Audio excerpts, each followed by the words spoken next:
Green jersey? Is it for more stage wins, or is there a possibility to combine both? No, we have to combine both. If you want to win the green jersey with 3 sprints left, you need to win the sprints. Otherwise, it will be hard to take the green jersey home. So all options are open. If we have to attack, we attack. If we have to sprint, we sprint. I mean, we cannot make it more complicated than that. We have the intermediate sprint, which is good for us, makes the stage harder, and then we sprint in the end. Does a harder stage favour Biniam Girmay over his closest rivals in that green jersey competition? And then equally, a stage win could come from that as well? No, for us, I think it's more favourable when the stages are hard. So, so today is, I think, it's a stage that we look where we have good chances to win the stage. It's a 50-50 chance of a bunch sprint, one of the final ones before we head to the Pyrenees, or a good day for the breakaway, particularly with the opening part of the stage. What is it that what's your strategy? Is it to make sure you'll help to control breakaways with other sprinters' teams? Not directly, because I mean we have also strong guys like Simon Manikobo Goses that can go in the break. And to be honest, I think everybody saw yesterday the mountain stage. I think there will be no mountain stages where the break will go to the finish. So that automatically promotes these kind of stages to maybe the only one stages that the break can go to the finish. So I think we are in for a hard start, and if we can put a guy in the break, we do that. If we have to sprint, we sprint. I don't see directly reasons to control, but again, if Vini feels good, we can also control. Ultimately, whatever the outcome, if you have a rider in the breakaway or it comes to a sprint, you're in one of the strongest positions of any team. Yeah, that is the luxury of where we are now. All options are good, and that's how we now approach it. Thanks a lot, Eike. Best of luck today. A luxury, and that is pretty rare to be in that position at this stage of the Tour de France.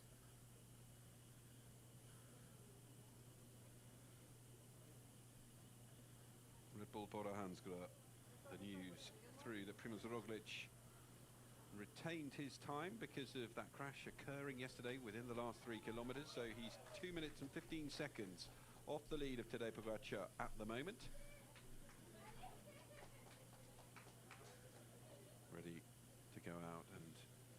trophy battle once again.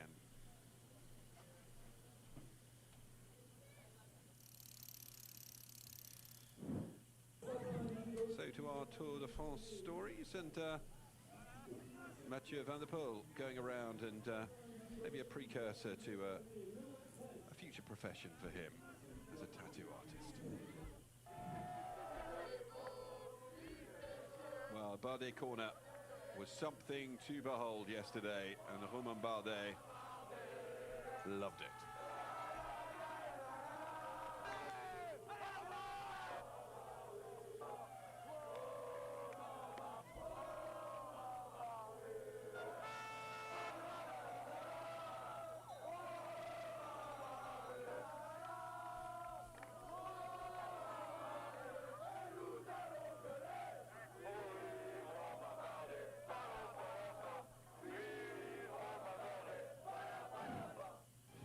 Great emotion there, great emotion here for Team Visma Lease Bike at the end of the stage.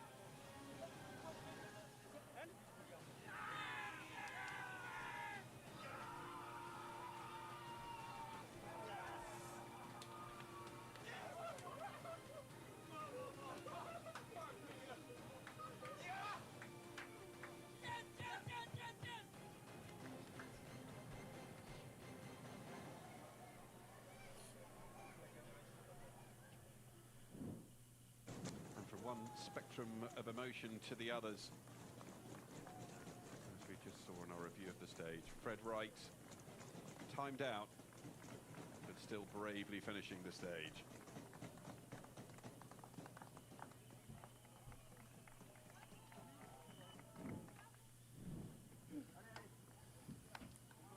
Little insight here from DSM firm Postal NL.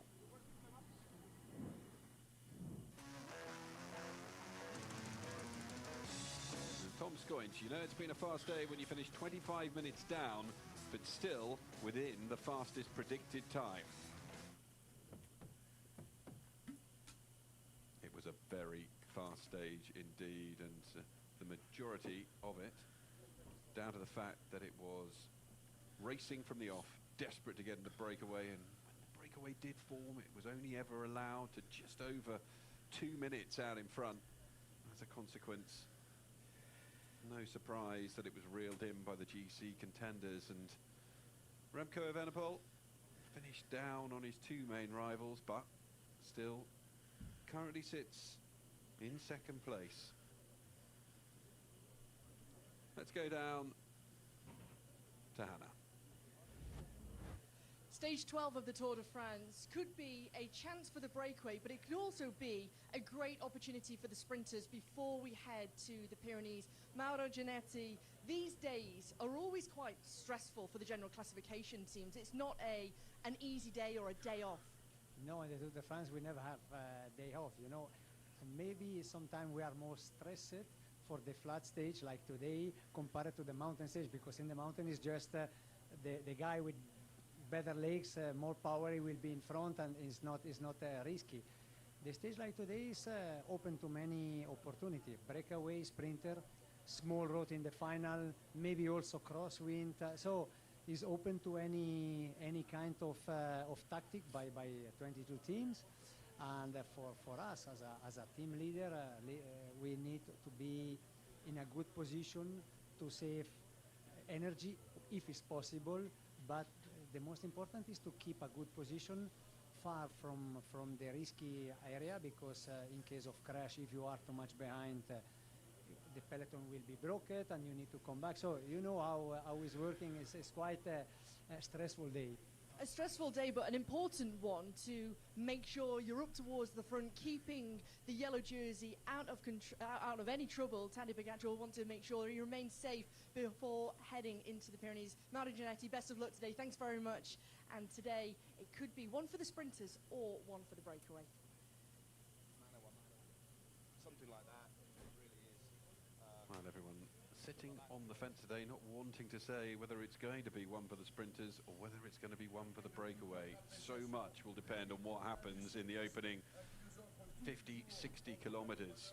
How quickly will a breakaway be allowed to establish itself? How quickly will the peloton lock that down?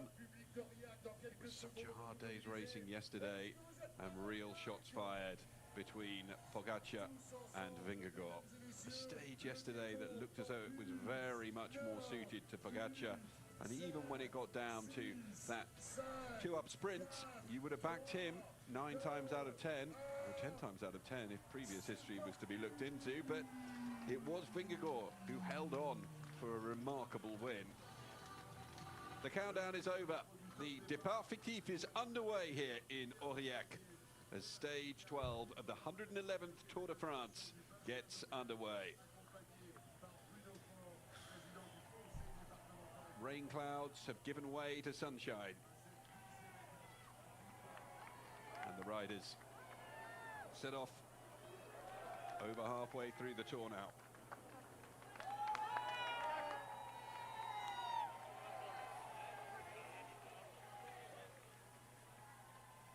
So today Pogacar still in the yellow jersey, Biniam Girmay in green. Jonas Abrahamsen wears the polka dots today, but it is Pogacar who's now in the lead in the King of the Mountains jersey standings, and Remco Evenepoel remains in the white. Let's head back down to the start and hear the words of Frans Maassen. Frans Maassen, last night, how were the celebrations within the team after the victory yesterday? Very good. It was a long time ago that we won some races. It was actually the win of Koi and of course the Hungarian Championships, but we needed a win, yes, but we didn't expect the win yesterday, not at all. Must have given the team so much confidence, but I have to ask, how is Wout van Aert after the crash yesterday? Because he said that he's got some deep cuts, some deep wounds. Yeah, you always feel it when you crash in the tour. It doesn't help you the next day and the next days. So, but he was quite optimistic at the breakfast and also in the bus. But he will be stiff in the race, and expect a small challenge to get over it. But in the first moment, it looks quite okay. How can we anticipate today's stage to go? Because it's almost a 50-50 between the breakaway, the sprinters, but of course for Visma Lease bike, you need to keep yourself out of trouble, keep yourself out of the chaos. Yes, we don't pull for a sprint today, so that's obvious. But I don't know who wants to go for a sprint. Maybe Alpecin, they sure want to go for it, but not, I think, so many teams who want to go for a sprint today. So I give a break a chance. How much confidence did yesterday give to Jonas Vingegaard and the whole team in taking that victory? A lot, of course, but still we are 1 minute 15 back on maybe the best rider of the world. So it's not easy job to beat this guy. We did yesterday, but yeah, gives of course a boost. But it will be a challenge to take some seconds back in the next week, and it's not easy. But on the other hand, we have a lot of confidence to do a good job. Thanks, Frans. Best of luck today. It's an extraordinary way to look at it. It was definitely a body blow from Jonas Vingegaard on Tadej Pogacar yesterday. But when you look at the bare facts, all he has managed to pick up is 1 second on his main rival. And he still sits in the official timings at 1 minute and 15 seconds down on the Slovenian leading the race. And as a consequence, yeah, it's going to be very hard work to claw back that remaining 1 minute and 15 seconds, and they will have made their plans as to where that is going to happen. They will be hoping to strike further blows in the Pyrenees and then into that final week, and we could head into a battle royale showdown on that final stage time trial into Nice.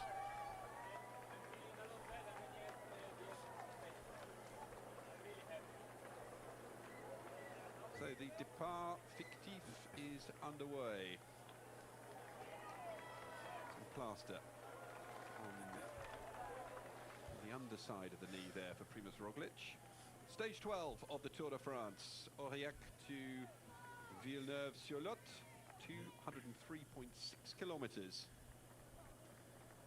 on today's stage. And a few days ago, we saw a remarkable victory from Anthony Turgis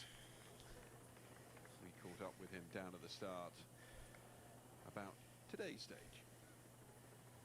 Anthony, un réveil pas très Well, agréable, j'imagine, ce matin. Anthony, On a appris que 11 vélos de this l'équipe might avaient not été be volés. nice. We just found out that Ouais, c'est sûr, 11 c'est- bikes from your team c'est have pas been top, stolen voilà, overnight. faut Yeah, savoir qu'on for a sure. quelques It's not vélos great. et Luckily, we do have a lot of bikes. c'est pas très But it agréable, doesn't feel surtout que nice là, c'est des because vélos quand même they qui sont are vraiment à nos our cotes, et size. à So partir de là, we quand on will change face de some vélo, issues on today. va We avoir hope des we won't have soucis, any donc, issues and that on espère some que, bikes will on arrive aura pas de soon. I problème là-dessus, only have que, one bike les left, so vélos sont if I have a en route mechanical pour, problem, I will have to compléter ça. take Moi, j'en ai somebody plus else's, qu'un, and donc si that's j'ai un problème mécanique, definitely je prendrai not un vélo de la ideal for qualité, donc, sure. c'est pas l'idéal, c'est sûr. On avait lu que vous aviez. We read votre that vélo your et votre autre chance qui main avait été volé. and your spare bike Oui, were c'est ça, both mon premier stolen. vélo et mon second. Yep, my first bike and my Après, second one were stolen. Je sais pas ce qu'ils I vont en don't faire, know mais if bon, they'll on be sait able que to beaucoup de use choses them. est They have numérotées et series puis, numbers on them, so I have et no donc, clue pour eux, what they'll be able to je do peux with them. pas, As je long sais as pas I ce have qu'ils vont one en left to faire, donc, continue, je though, me I pose will la stay question, focused j'en ai on the encore un pour race. continuer, donc à partir de là, on reste focus sur la course. Ça change rien pour vous. So Ouais, it c'est- doesn't change anything C'est un petit for grain you. Celui avec lequel vous avez gagné Was it the dimanche. one you won on Oui, c'est ça, Sunday? donc voilà, Yeah, that's correct. c'est I comme took ça. back Moi, the j'ai bike récupéré that le I vélo had que at the j'avais, start of the début de season, saison, so donc I j'ai roulé already avec, rode j'ai with it, récupéré, and donc, it's done some kilometers already. Should je be fais comme fine. ça. Et le sprint, vous ferez aussi. Will Sprint, you take part in the sprint if it ends up in a sprint? j'essaierai, If there is a sprint, participer, I'll try to take forcément, part in it. I'm c'est well au positioned maillot- to play out pour for le maillot the vert, green donc, jersey, so I'll voilà, try j'essaie to get de- points wherever I de can. prendre des points comme We'll ça see un how it petit peu, goes et puis, later. on va I voir just si need c'est to honour the plus tard, tour mais and on doit fight faire honneur for au the tour, green et quand on fait partie classification. d'un classement, on doit essayer de le faire. Merci beaucoup, Anthony. Bonne chance.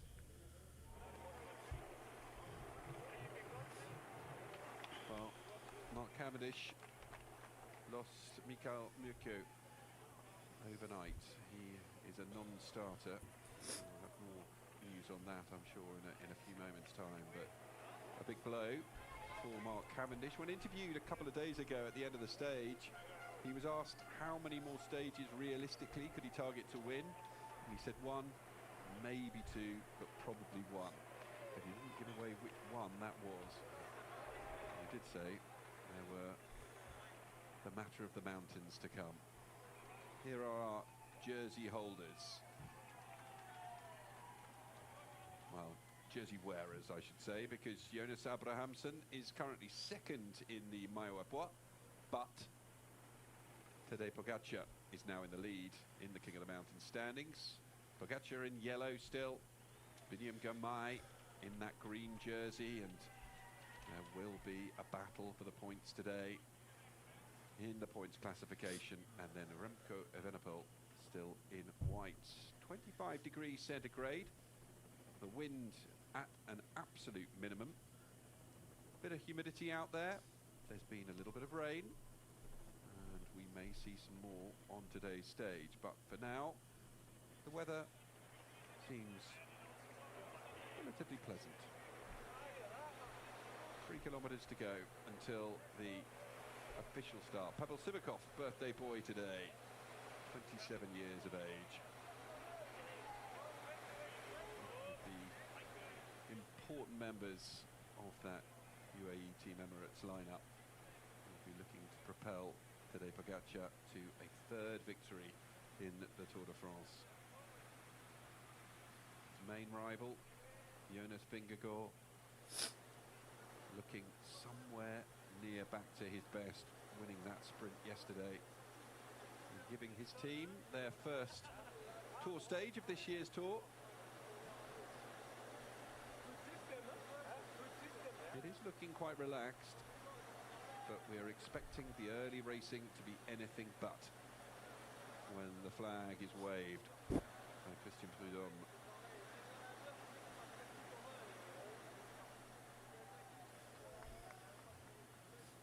So, as we come past the aéroport d'Aurillac-Tronquière, let's go over and join our commentators, Sean Kelly and first, Colton Kirby. Who's going to take flight today? That is the big question. Will it be a break? Will it be a sprint? Some of the sprinters, quite frankly, could, after yesterday, plying their trade through the mountains, just surviving really when you get to the high grounds. Well, today is supposed to be a showcase for them. However, we're asking questions of Biniam Girmay, his own team saying that, quite frankly, they want to be part of a breakaway. Zimmerman, will he be their first pick? Let's wait and see. So many other teams as well. Desperate to get something out of this race. If you haven't got a fast man, then you need to pick the breakaway days, with the GC battle now raging between two very close superstars in Fingergo and Tadej Pogačar. So today, what lays ahead? We don't know, and that's what is so magnificent about this year's race. Every time you try and predict something, it gets turned upside down. Prediction is what it's all about, though, for some. Let's find out our predictor, shall we? And we have a new leader. The predictor's been reshuffled after yesterday's stage. Only Alberto and Ilenia scored points thanks to Tadej Pogačar. Now our Italian expert at the top of the standing, 6 points ahead of our Spanish one. What will they say today?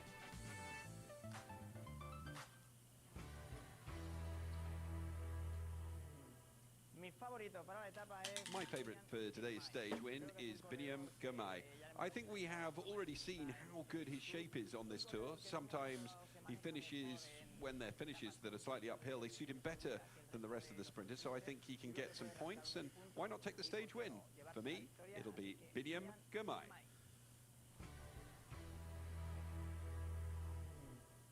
Steve Chanel said a third finish in Villeneuve-sur-Lot. The first two times a breakaway took the win, but today Jasper Philipsen will win in the sprint. You saw yesterday's standings? They're all in the Gruppetto, so a bit of a rest day for them. Today he'll be tying with Biniam Girmay 2-2. It's Jasper Philipsen.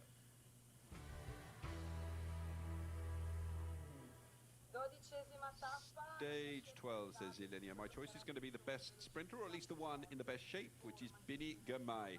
Even if he doesn't always have the best lead out, he manages to score points for the green jersey. He's really motivated. I'm convinced he'll also try in this sprint to be at the front. So, Biniam Girmay.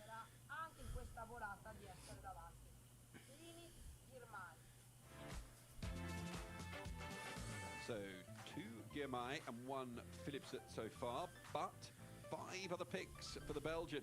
All our other experts chose the rider from Alpecin de Koning to win today. Will the majority be right? Thank you, John. Mokohala, a note there. Sean, we've had a few troubles, have we not? Even before we start today.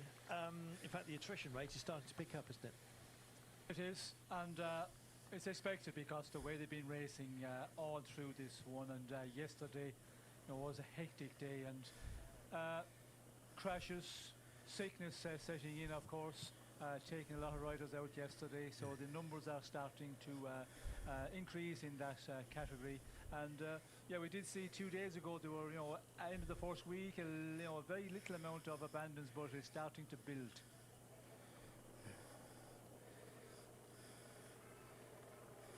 Monsieur Prudhomme, the head of the race, calling everyone to order, and it seems we're in position for the flag. Maybe a couple of stragglers he's just waiting for at the moment. Hasn't albatrossed just yet. In fact, we're all good to go. And will it be a flyer? Interesting to see Abramson up towards the front. We've got a couple of intermediate climbs along the way here with the Haute-Trois and the Roche Mador. We also have an intermediate sprint today to tempt those who would indeed look for points in that classification, which at the moment Girmay leads by a margin of 74. And despite all the talk of a possible breakaway today, just one solo rider is testing them, Sean. This is not going to be enough for that. Well, I don't know if it will stay like that for long. We can see Kevin Gignes there from Groupama. It looks like he's going off the front, but there will be a lot of teams who want to get into this breakaway, and there is the terrain for that. The first 70 kilometers are difficult, very up and down, and after that is still a difficult stage here, quite a lumpy one. And we did hear from our experts and from the DSs, a lot of people saying it could be a breakaway, but our predictors saying that a lot of the sprinters are in there, so it looks like that it's a 50-50 at the moment.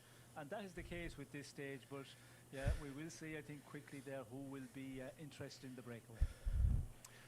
John, you've got to quickly tell us about this. It looks like something Asterix might be involved in. Well, we've seen a number of Asterixes, haven't we, as we've been going around so far. This is the Chateau de Verrières. We're going to be going past so many of them. It's one of those, well, beautiful chateaus initially built as a place to defend, and then has slowly but surely over the years evolved into becoming a stately home. The interior of that chateau not open to visitors, but they are allowed to walk around the grounds and admire the building. How lovely. This not so lovely if you happen to be on your own for our sole breakaway rider at the moment.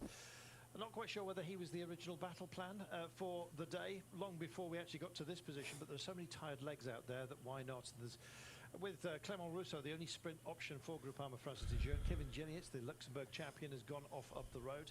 Thought it might be someone like Stefan Kung for today, somebody who could really churn a gear, but not that Kevin Genietz can't do precisely that. Just a bit of link issue at the moment with cameras down on the ground. We have got some rain around. We had moist conditions today, and of course they causing some of the drama that we had yesterday with Primoz Roglic taking a tumble very, very late on, and thankfully for him there was a 3-kilometer rule invoked during the day, and as a result he got the same time gap as indeed the rider he was with, so didn't lose any time.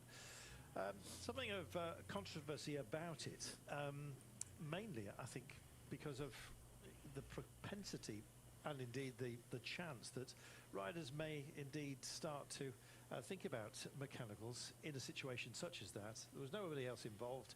He basically lost it himself, the control of the bike I mean, due to, I guess, the road surface, no matter what. But yes, a talking point certainly for deeper into the day. This looks like a big old perch pond for us, John, if you want to rent a rod.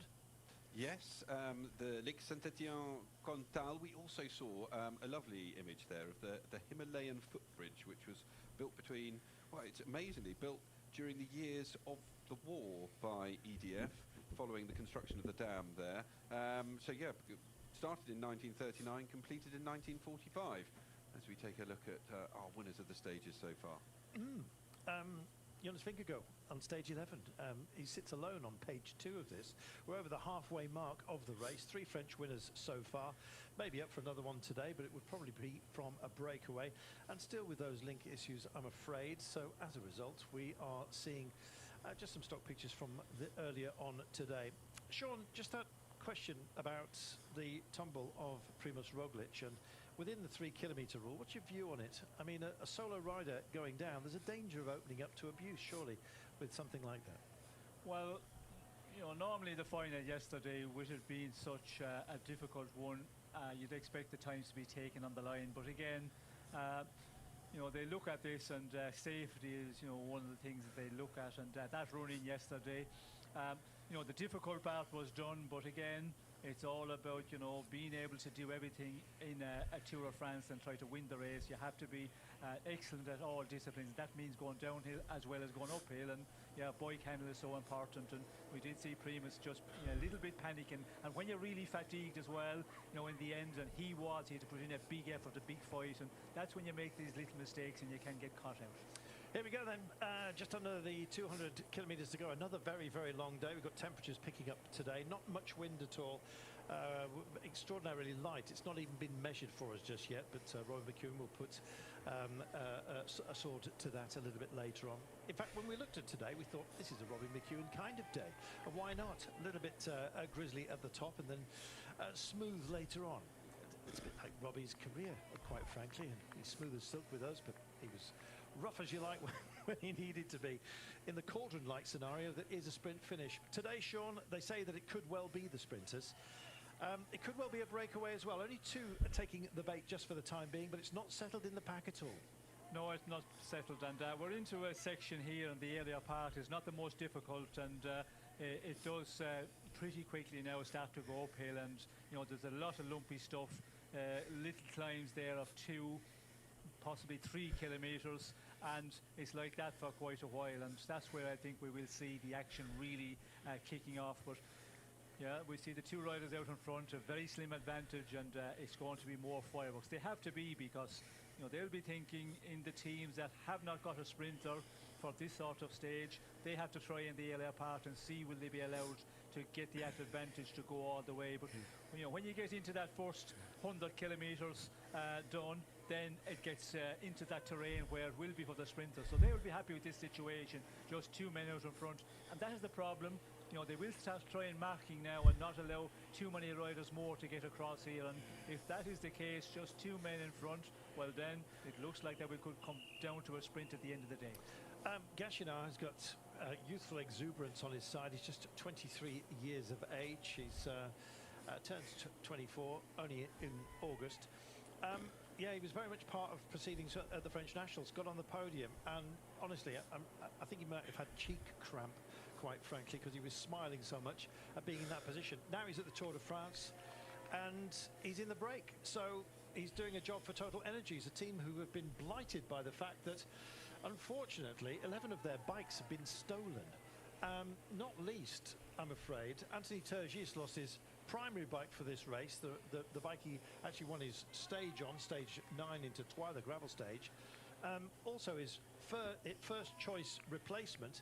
He's on the bike from the beginning of the season. He says it's running okay. It's not worn out by any means. Neither is he. He wants to get his head down, but I think he's making the best of a bad situation, Sean.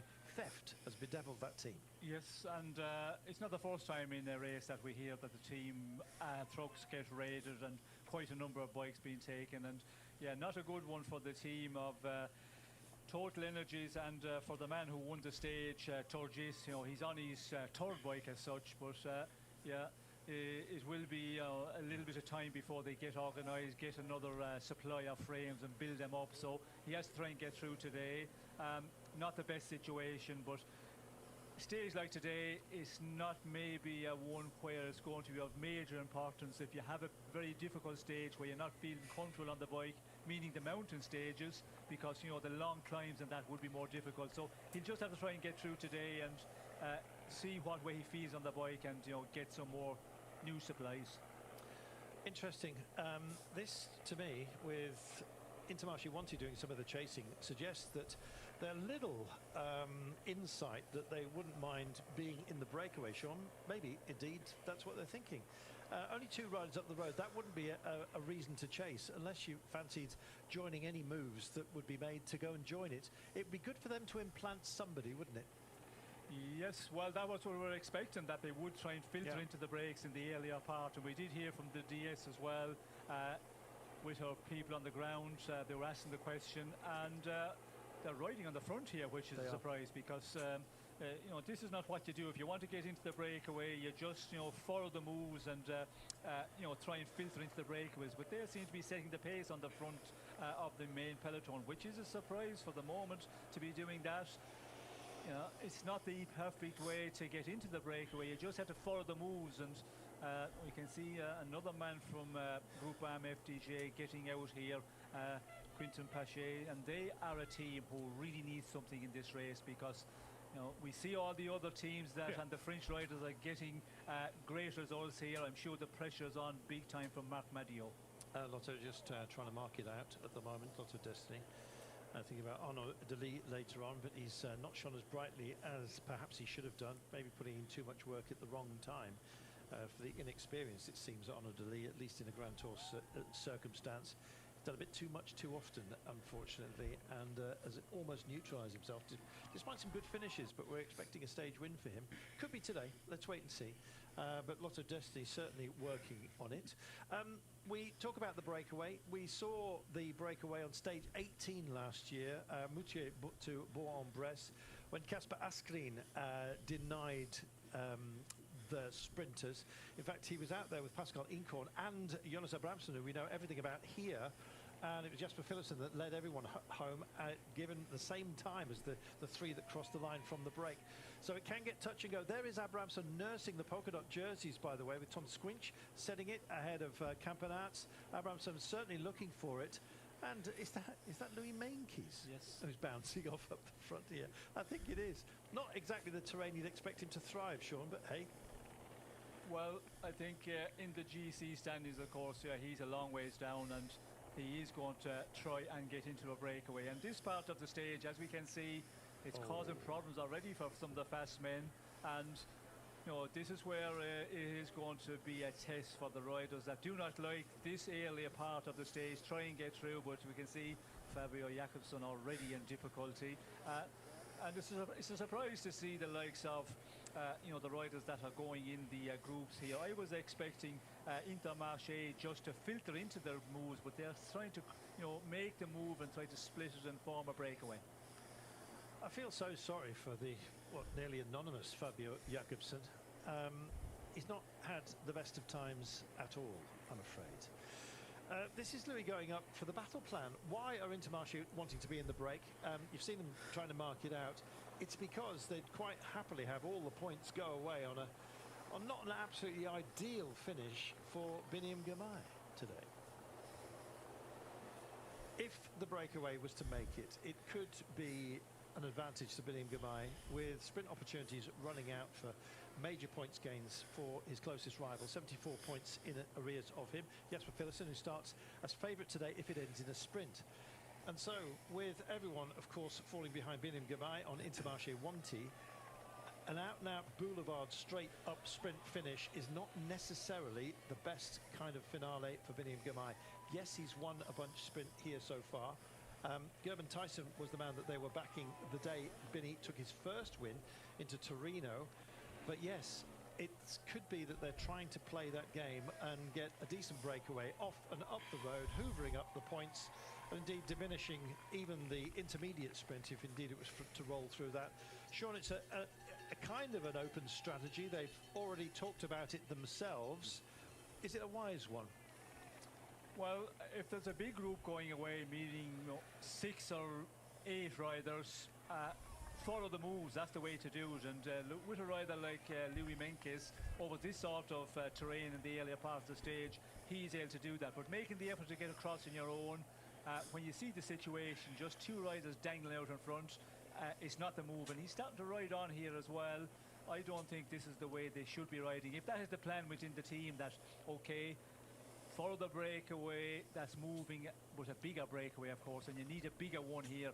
You need that 6 or 8 riders minimum to get over the first part and then get into the final, because the sprinters teams will start controlling in the later part of this stage. So it's going to be a difficult one for the breakaway unless you have a very strong, with a lot of powerful men up there. Well, you can't keep a good man down, and they're still going for it. There are certain teams here who are badging themselves up for the day. This looks like a more concerted effort by a group of that's slightly more varied. They've killed off Intermarché, the first one. Zingler just trying to get himself into this one. We'll see who else wants to come and join it.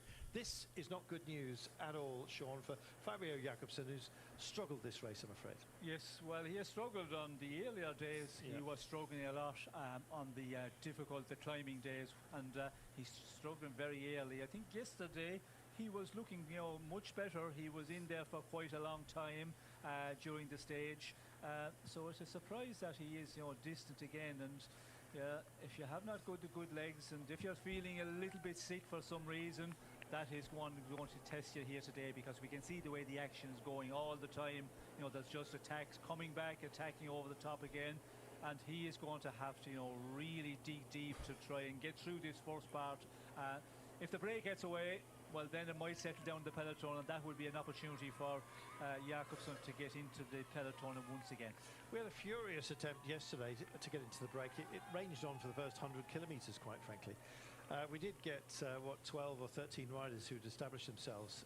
Finally, they ultimately were to fail. But a lot of those who would try today, Sean, kind of hard to take it easy yesterday, naturally enough. But we're seeing fresher legs here attempting today, aren't we? Well, I think there's some riders here.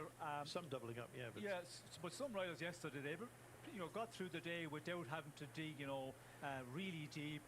They knew there were not any opportunity for them in the end of the stage, the way it was working out. And, they can knock off the effort. And if you can knock off the effort, 40k out and come in and finish at 15, 20 minutes plus down, well, then you're saving a lot of energy if you're feeling good. But if you're suffering, as we can see this man here, well, then there was a lot of them riders there yesterday. Do you know, he's having difficulty even just staying with his own car, for goodness sake. He's just dispensing with the bottle he was going to try and hand in. This doesn't look good. Yesterday, Fred Wright was clearly ill. He arrived, by the way, Fred Wright, for the start yesterday in his own transport, so not on the team bus. There was a couple of riders that happened to, unfortunately. Illness, Sean, there's no accounting for it, especially with COVID. We're not testing for that anymore. I imagine if somebody gets ill, then they will do so. But not blanket testing anyway. And you just don't know what's washing through a team at any one moment, as we are essentially still altogether safe for the forlorn Fabio Jakobsen. Sickness, Sean, it's something you have to contend with. Yes, and you know, we have been noticing within some of the teams wearing masks, and you know, this concern there because COVID, it is you know, out there and it's around a lot. And you know, when you're in that environment with the riders around the start, the team personnel as well, and also journalists coming about, all of that, there's always that risk. And outside of COVID as well, you know, when you really have to dig deep in the earlier part of a 3-week race, at the level those guys are at, you're so open, the immune system is low, and you can pick up something. And you know, we've heard already this morning, Murkoff did not start either for, you know, Mark Cavendish's final lead-out man, and we had quite a few yesterday. We see the couple of these guys, you know, 2 of them really in difficulty yesterday, which is something you know, we were surprised about. Izagiri, for example, he would be one yesterday, he'd be fighting in the breakaway, but immediately difficult. And the same situation, we can see Jakobsen there, you know, immediately in difficulty already today. Is that John Degenkolb also trying to make this move? Can't quite see at the moment. Just rolling through. Yeah, certainly. He was so busy yesterday as well. He's showing himself to be extraordinarily gritty at moments such as this. Who's coming over? That's not what Poles, is it? Yes, coming. Poles. Well, Goodness Poles. me. Yes. Well, why not? We can see here it is just you know, wait. Cavendish is up the front. Yeah, wait around the front here and see what the position is, see what the moves are going, and yeah, they're not racing full on, but there's a lot of time to do that in this stage. But you can see, you know, the peloton stretching out a lot, so that tells the pace is quite a rapid one. One of Mark Cavendish's avowed ambitions, I mean, obviously the big one, hitting 35 stage wins on the Tour de France has been achieved, Sean, is to win as part of a breakaway, which he's never done on a Grand Tour, and he's marauding up towards the front. Now, in the absence of Mikkel Mørkøv, who was unfortunately no longer part of this race, I'm just wondering whether Cav's public ambition might well indeed, may you give it a go, Sean? I'm not sure. Well, I think today is a stage where it's going to be difficult for him, and yeah, it's always a difficult one for Cavendish. When you're a sprinter, to get into the breakaway when it's really lumpy, as it is in this earlier part of the stage, it's not an easy one to do. And on the flat stages, if you try and go on a breakaway, you know, then you get to the final, they're not going to take you to the finish because they're going to say, okay, Cavendish here, if we go to finish with him, we're going to be beaten. So they're going to give him a working over. So it is a very difficult one for him to get a win out of a stage in the Tour of France, especially because there's so much, you know, competition to get into the breakaway. In a smaller race, there could be a possibility. So I'm not sure if it's in the Tour of France or in any race. If it's in another race, well, then if you go to some smaller race, end of season, there is a possibility there. Yeah, precisely. Oh dear, what an amazing race it has been so far this year. It's been a pleasure to be in your good company, and thank you for joining us and choosing Discovery Plus and indeed all our wider cycling fraternity. It's wonderful to be able to host you. 2 minutes and 14 is the gap to Fabio Jakobsen as we come through Rougipère. Just looking, it's actually quite strung out right now. Some narrow roads. It's going to be very different at the finale today, Sean. We've got basically a 1.2 kilometre drag race on a straight road all the way home. There should be plenty of space for lead-out train options, provided the day indeed offers us up as Campenaerts just comes through and over the top. Wouldn't be surprised if he makes a noise today. Kwiatkowski also looking extremely lively, I must admit, to be in a breakaway today, and that might well be an option for Ineos Grenadiers. I don't think Tom Pidcock or indeed Ben Turner will be indeed taking it to the likes of Gamay and Philipsen at the end of today, if it does turn out to be a sprint. Campenaerts, again, the eternal Sean. He's always either on duty whenever brakes are being formed, whether it's to neutralise one or being there himself. Yes, well, it's an interesting one again, because when you look at Lotto Dynasty, you would be expecting, you know, Alan Lee to get through this sort of terrain and then go on into the final. But again, we have seen Lee, you know, in the big sprints against the guys that are here, he has had difficulty. So maybe they're playing that card. Okay, let's try and get into a breakaway, even form a breakaway, and that's what you can see with Campenaerts. He's the one who's attacking, and you can see Bissinger is up here as well. Dillier also from the team of the fast man Albacin de Koning. So it's an interesting one, because you would expect Albacin maybe to be just marking here, but again, you can see a rider out in front here. When he goes in the move, it doesn't mean that they're trying to form a breakaway. They're just following. They could be also just trying to block things and slow things down. Sivakov's birthday. I wonder whether he'll try and give himself a gift today. I think he's possibly got other duties still to come in this race. How much can you afford to spend on a day like this? A few incarnations then that we've had along the way. Stefan Kung up the road. That's a good man. Some good legs to have in a break, Sean. Yes, well, we can see here, you know, the riders that need to get into the breakaway. We can also see Easy Post, EF Education, Costa is the one who's up here, and Nelson Paula's also very active here. The man who won the stage a number of days ago, Turgis, also in this move. So yeah, a lot of interest here. You can see the gap starting to appearing now, because we're on that terrain after doing, you know, quite a bit of racing already. It's starting to test the riders, and it's the strong men are going to appear in the front. This climb that we're on at the moment, non-categorized, it's quite a drag, and it goes on for about 7 kilometers. So this is no small beans when you certainly have yesterday in your legs, Sean, as well as today. Yes, some riders are feeling the legs, and other riders are still, you know, feeling quite good here and want to race. And when you're in that form, well, then it's a great place to be. And this is a day where we can see, you know, Madouas, they're just going, and Group MFDJ, they have definitely got orders today. Okay, guys, we have to try and, you know, be in the breakaway and, you know, try and maybe form the breakaway, and that's what we're seeing here. But if you're suffering, this is a horrible start here, but if you're good, it's a lovely place to be, and you can enjoy it. Well, I have no idea whether anyone could possibly take it on solo today. It wouldn't be the ideal scenario, that is for sure. Let us wait and see if that is indeed the case. I fear for Fabio Jakobsen today, Sean. It looks like he went back to the car and just said, it's not me today. This is not great. No, it's not great at all, and we can see there's another man there also, you know, a little bit behind. Just try and find your room there. Come on, mate. Come on. That's always a forlorn thing, isn't it, Sean? Where you're just encouraging at this, with 183 kilometres to go. He's got a deficit of 3 minutes and 17. We've had the first hors delay in this race with Fred Wright, unfortunately, yesterday, who just burst into tears at the line, bless him. It's a hard game, this, Sean, we play.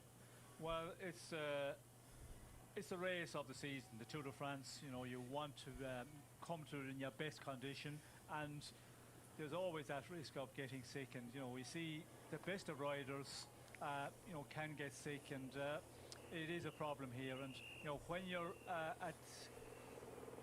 at this stage, at the early part of the stage, with the race going on out in front, and we can see for Jakobsen, you know, the race is going away from, you know, 3.5 minutes already. Unless this settles down in the next 15 or 20 kilometers, if it goes on and on, well then, you know, he'll be so far down, trying to make it into the finish, as we see with Fred Wright yesterday. Put up a great battle, but when we see him in difficulty at the earlier part, you can, you know, estimate that it's going to be so difficult to make the time limit. But it, you know, they continue on, they battle on. Those guys, they are, you know, a tough race, and but for Jakobsen, not looking good at the moment.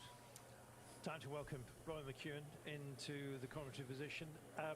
Robbie, we said at the beginning of the day, this is your kind of day. Well, it used to be one of the possibilities when I was racing. But a day like this always depends on a number of factors. One of the first and most important being is, do you have the legs halfway through the Tour de France, which it's already become evident that Fabio Jakobsen does not. He's actually, even as the peloton eased off for a moment, we were just rolling along, spread across the road, he was still losing time to them. So it's not looking good for him to make it all the way through today. Even if he does ride to the finish, it doesn't look like he'll be within the time limit. It is one of those days where I think the green jersey battle starts to have more of an influence on how things turn out. In this instance, with Biniam Girmay having was it 76-point lead, 74-point lead? 74, yeah. 74-point lead over Jasper Philipsen. I don't think it's really in Intermarché's interest to force a bunch sprint, put themselves in a situation where, yes, it's possible that Bini could win another stage, but he already has two. But to put himself in a situation where if Jasper wins and Biniam is second, that's another 20 points off his lead. I think it'd be tactically better for them to just float along. If it is a sprint, of course, you maximise your chances and try and win it, but you don't force the issue and give your nearest rival, no matter if it is 74 points, which is a healthy lead, you don't give him the opportunity, so you just don't help them. If they want to force a bunch sprint, you wear them down, make them use up most of their resources, including part of their sprint train, which makes them then more vulnerable at the finish. But yeah, a very attacking stage, because so few opportunities now for the attacking riders in this race on true sort of breakaway days, so they've got to make the most of today. Yeah, kind of running out, isn't it? Good management of points is exactly what you need, and the pressure can get to a rider as well. Do you remember the battle between Kittel and Michael Matthews? Yeah, yep. for the green jersey, and to my mind, Kittel cracked, and Matthews was just nipping and tucking constantly, wasn't he? Reminding him he was there, and everybody else as well. And we were talking up a big game, and unfortunately, in the end, it wasn't played. Matthews came through. Matthews came through, and it was Marcel Kittel actually just ended up crashing out of the race. He hurt himself quite nastily, but it was on one of those tough stages. And yes, it was an unfortunate crash. You can say, oh, okay, it's because he crashed. He didn't win green. But sometimes you end up in a situation like this purely through fatigue. Physical fatigue, but also mental fatigue, concentration levels lower, and then you find yourself the wrong side of a wheel, down you go and out the race. It is all part of it. And I don't think you should separate just the pure physical side from how exhausting this is for a rider's brain. Yeah, absolutely. I mean, you want to talk about sprinting being in your head, just speak to Mark Cavendish. He's absolutely wired electrically. It's just phenomenal the way he manages to think through a situation very quickly. Crash. We've had a nudge. Speaking of, hopefully it's nothing more than that. Betty all caught up in it here. Tadej Pogacar. Somebody in the gutter as well. Yellow jersey, Carlton. It is indeed. DeLee there as well. Everyone's they look annoyed rather than anything else, save for the centre of the road. That's the worry. Is this Philipsen though? I'm not sure, but other riders from Alpecin de Koenig waiting, looking, grabbing the bike. We see Pogacar just getting a new machine. Thomas. Robbie, if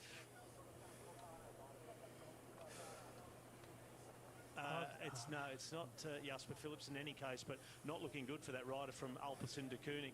Not to be one of the lead-out men. Sorry, we were the silent moment there was because we were absolutely squinting trying to see who it was. I don't believe it is Jasper Philipsen. It doesn't matter who it is. We hope that they are indeed soon back to their best, but that did not look good. We've started to get an increased attrition rate, Robbie, and it's down to the fatigue, I think, as well, that you've already been talking about. But it's exactly what I just spoke about when we were chatting about Marcel Kittel. Concentration levels, mistakes come at this point in the race. It looks like it's Jonas Rickard to me, the tall figure. Well, I'll wait to confirm that, but it did look a bit like him. Do you know what? It was only as it all cleared you realise that there are riders actually still stricken, and that is no nice thing in any regard. And is Jonas Rickard the what 107? Is he seeking here? This is seeking the team car. He's stopping. Yeah, he's done. Fabio Jakobsen is no longer part of this Tour de France, and it's just such a sad thing, to be honest. He came here with such great hope. Just coming to DSM. Fabio is going to abandon the race. Fabio will abandon the race.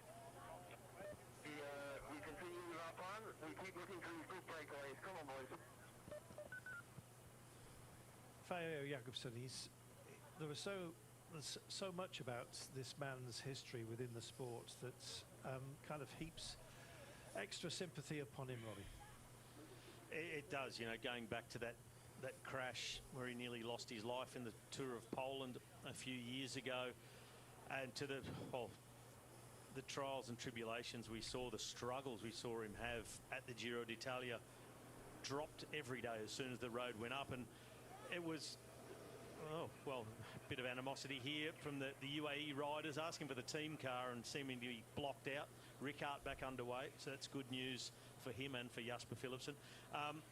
But back to Fabio Jakobsen, it was for a lot of people questionable if they should bring him to the Tour de France, seeing as how badly he was struggling in other races this season already. He seemed to start redeeming himself in this tour with some higher finishes, a 7th and a 5th, which would suggest that, you know, with a few things going right for him, that he may be knocking on the door of, you know, battling at least for the victory, but it's not to be. And here's that close-up moment a few minutes ago. Thankfully, everyone from this incident is back up and upon their bikes. Tony Boccaccia just irked by it, just couldn't quite get his chain back on, and you saw his patience just beginning to fray. Gives himself a bike exchange ultimately, just takes his data with him. But not the bidon. Yes, indeed. Is that what he was calling for?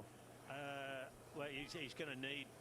He's got one now. He's already got one, maybe from a teammate. Pascal Ackermann, one of the favourites for today, actually, was caught up in that crash as well. The German from Israel Premier Tech. We just saw the former German champion bands around the sleeves, and we saw the replay of that crash zone. Sean, illness again, I presume, for the stricken Fabio Jakobsen. Yes, it's an interesting one that, you know, he was struggling so early and not making an effort. We could see him there the moment he was distant from the main peloton. He didn't seem to, you know, to be putting in the effort. That tells there must be some sickness there. And yeah, again, it's you know, a disappointing one. And as Robbie said, you know, Giro, he did suffer a lot, but he was showing signs here of getting better. Do you think that Fabio Jakobsen, despite his difficulties coming to this race, Sean, was kind of brought here to try and reinvigorate him, and it's backfired? No, I think you know, they were keeping, you know, a close eye on him after the Giro, and I think they reckoned that he was getting better. And when you see the results he had in the earlier part in the sprints of this one, it was definitely looking a bit better. And I was thinking maybe, you know, he's coming good and could get better as this race go on, and possibly, you know, get a sprint win here in the days that were left. But unfortunately, it's not to be. And yeah, it looks like that it is some sort of sickness, or maybe totally out of energy. But yesterday, I'm pretty sure it was yesterday, he was up there for quite a while in the main peloton. And you know, that was looking promising as well, that he was getting better as this race going on. So it looks very much sickness. Doctor's car's busy.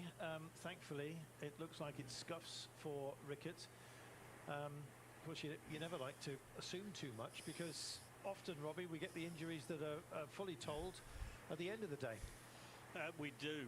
You know, riders we've seen, if they've got the possibility to get back on the bike, they do. And you ride on and you figure the rest out later, because most obviously the race doesn't wait for anyone. The race pushes on, and if you can get yourself going, you do.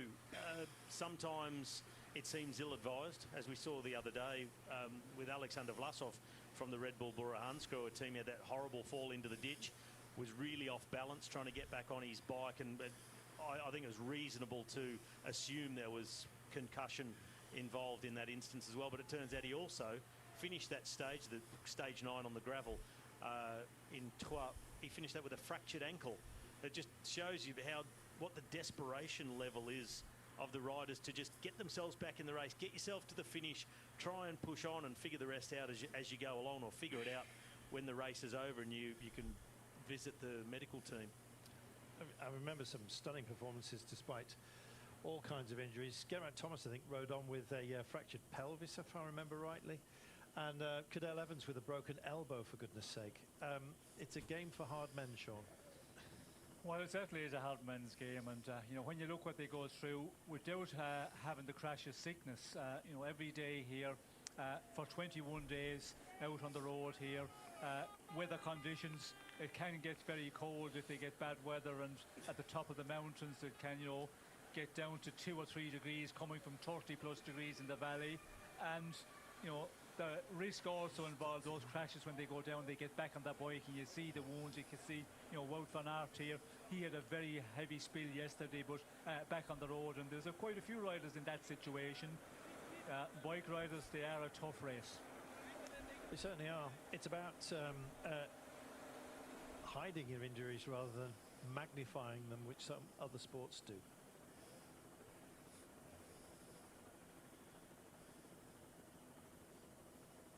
...173 kilometres from home.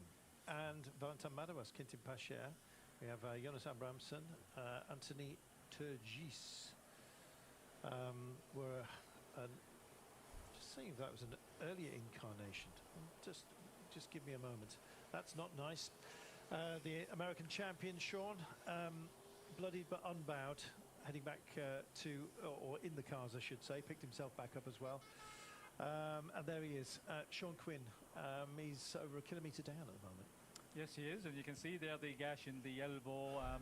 You know, it is quite a sore looking one. He's probably looking for the doctor's car to come, and they're probably busy as well with other riders maybe at the back, but we can see the way the peloton has knocked it off. Advantage going out, 2:24 to a 4 breakaway riders, and you can see, you know, riders just coming back into the rear end of the peloton. It's played into the hands of the 4 men out in front, because, you know, it did slow down a lot, but we did see Tadej Pogacar there. He looked quite unsettled, and we could see there with the motorbike he was, you know, given signals. It's an interesting one to see what the problem was, but yeah, we can see here the 4 out in front working quite well together. This is an interesting, sorry Carlton, it's just an interesting dynamic where those 4 were going away. There was still plenty of action to come, I believe, when that crash happened, but because it involved the yellow jersey, we've seen the peloton just shut things down, which is a normal thing to do when the yellow jersey is involved in a crash. So it's sort of twofold. It's allowed these 4 to go away in front, which is, you think immediately, isn't that a piece of good timing for them? They've been able to get quite a big lead already, pushing out towards 3 minutes. That is sort of, yes, that's the case, but it's also much better for the sprinters and their teams, because now it's only a 4-man break that will require chasing. That gap now is, I'd suggest, too big for anybody else to think, okay, yellow jersey's back, let's kick it off again, get it underway and start attacking. There's a group 3 minutes up the road. I'll be really surprised if it really kicked off and a counter-attack go and try and get across to it. So this now, I think, makes it a fairly simple chase for the sprinters teams who want to force a bunch sprint. Question is, will Intermarché be one of the contributing teams to that in defence of green? Will it be passive defence or attack defence? So it's the eternal question, Sean. Yeah. Jonas Abrahamsen, Sean, in the breakaway, he was, of course, with Kasper Asgreen when the break stayed away. Was tagged almost at the line when Asgreen won ahead of Incorn and Jonas Abrahamsen. And he's been a master of being in the breaks. Turgis, no slouch, of course, either, having won from a break into Troyes. It's a strong breakaway, even though it's only 4. It is a strong breakaway, but it was only 3 back then. Yes, but still, when you look at what's to be taken on board later on in the stage here, there's a long section, 100 kilometres, where, you know, it's going to play into the hands of the teams wanting to control. The question is, who will control? That we'll have to wait and see as this group of 4 goes out to 3 minutes. But it's definitely a good situation for the sprint teams that are thinking they want to get this back to a sprint finish here, and it's going to be an interesting one. How long will they allow it to go out? How far they will allow it to go out before they start riding on the front of the peloton, and which team will be the first one of the sprinters teams to take it up? Just double checking on Abrahamsen's deficit.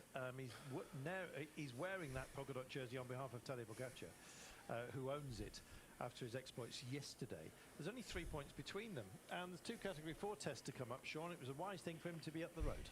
Well, he loves going up the road. We've Yes. seen him in this race, and as you said, Carlton last year is also in the breakaways.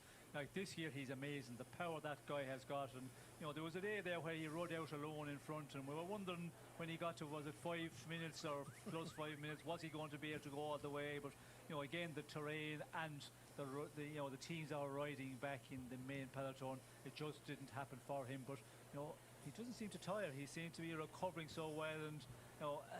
There's days there in the past where you see him going in the attacks and riding in the front, and you wonder why is he doing that. But I think he has so much energy he doesn't know what to do with it.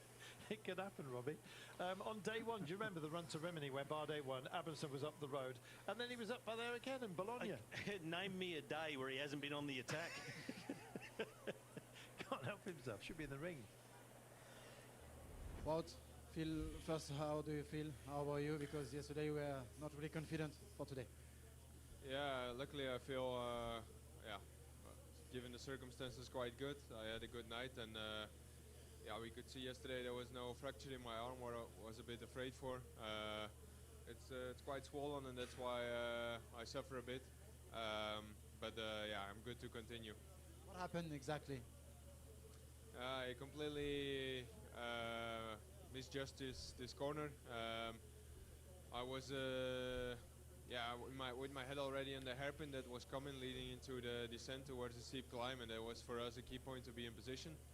And suddenly I came in that left-hander, and only halfway through the corner I realized how tight it was, and then there was no chance to correct myself anymore. So yeah. You probably see me now, but you want to try to sprint today? Unfortunately, I think we'll need this stage and maybe also tomorrow to recover from the crash. Yeah, it's unfortunate because I think it's a stage that really suits me a bit harder, up and down. So yeah, I could feel yesterday my legs were good, and yeah, that's pity, but I have to listen to my body for now. Thank you so much, Wout. Wise words, Sean. Listen to your body. Well, that's what you've got to do, and you know, Wout van Aert, experience, he knows what he's got to do, and if you have that bit of pain, the soreness there, you have to, you know, just work to that and get a day or 2 days to get through, and hopefully it will get better, and that is what you're hoping. You know, that is, it gets better, and it starts to ease off pain-wise, and then, you know, you look forward to the rest. But looking at that crash, like, he handled it very well. He had, you know, far too much speed coming in. He didn't realise it was as tight, but, you know, he just got up that footpath. He could have just went straight on and, you know, smacked the curb into the barriers head on. So on looking at it, he came out with it very well with the little injuries he's got. Making the best of a bad situation, Robbie. Oh, that sums up the Tour de France for some riders from start to finish. True enough. Yeah, Wout van Aert, he almost got away with it yesterday, but yeah, in the end he just came into that corner, and he, as he said himself, just way too hot and realised it was tightening up on him too much. Good skills to get up the gutter, but just was, yeah, ran out of room. I will not say he ran out of talent. It's an amusing expression, but yeah, it's unkind. I won't use it for Wout van Aert. Let's dwell just for a moment, Robbie. Just wanted to get your We're opinion weak while today. we're Gotta all eat. together on air. Sure. Yesterday's Primož Eating Roglic something. crash, the 3 kilometre rule had been More than I invoked, did. but going down solo, not being caught up in an accident that was anything other than your own making, I'm a bit uncomfortable with it, I must admit myself, because I kind of feel it's open to abuse. If you look at team sprinting, for example, on the track, you've seen riders there deliberately crashing in the past just to get a restart because they've had a bad start. Your view? Well, I would find it it quite would it be open to abuse, is what I'm saying? Quite a bit different to on the track, and I'm happy with it. I'm fine with it. He's lucky he was with Remco, and you could call it a group, but I think it's fine.